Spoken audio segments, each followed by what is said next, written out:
একটা বনে একটা হরিণ ছিল। সেই হরিণটা দেখতে খুবই সুন্দর ছিল। হরিণ এমনিতেও অনেক সুন্দর, তার থেকেও বড় কথা তার শিংগুলো ছিল অনেক সুন্দর, অনেক বড় বড়। তো এটা নিয়ে সবাই তাকে বলতো যে তোমার শিংগুলো অনেক সুন্দর, হরিণ ভাই তুমি অনেক সুন্দর দেখতে। এই নিয়ে আস্তে আস্তে হরিণের মনে খুব অহংকার জন্মালো যে সে তো অনেক সুন্দর দেখতে। অহংকার যে কতটা ভয়ঙ্কর সেটা আমরা পরে জানতে পারবো। গল্পটা এরকম, একটা বনে হরিণ ছিল। তো সেই বনের হরিণ জল খাওয়ার জন্য পুকুরের কাছে যায়। তারপরে তার প্রতিচ্ছবি দেখতে পায় জলের ওপর। দেখতে পেয়ে সে বলল, আসলেই তো আমি তো অনেক সুন্দর দেখতে, আমার শিংগুলা খুবই সুন্দর।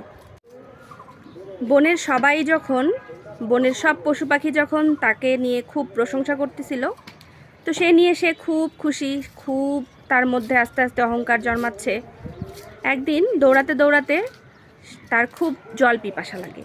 সে জল খাওয়ার জন্য একটা নদীর কাছে যায়।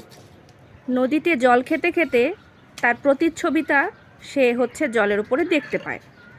তখন সে বলে, আসলেই তো আমি অনেক সুন্দর, আমার শিংগুলো অনেক সুন্দর, কিন্তু আমার পাগুলো এত চিকন।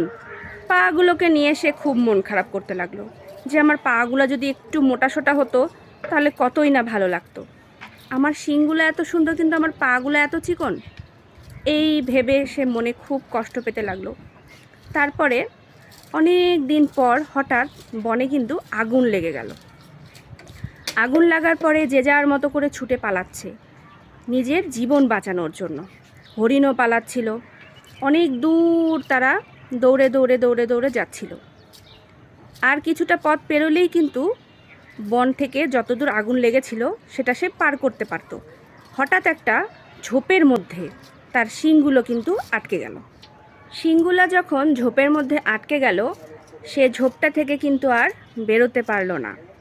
সে তখন খুব চেষ্টা করছিল যে কিভাবে আমি এই ঝোপটা থেকে বের হতে পারবো, কিন্তু তার শিং এমনভাবে ঝোপের মধ্যে আটকে গিয়েছে সে কোনোভাবেই আর নিজেকে রক্ষা করতে পারছে না, বেরোতে পারছে না।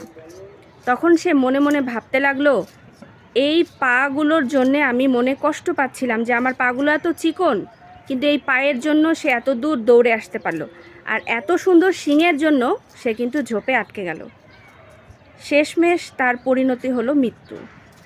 তাহলে এই গল্পের মাধ্যমে আমরা বুঝতে পারলাম যে অহংকার কতটা ভয়ঙ্কর।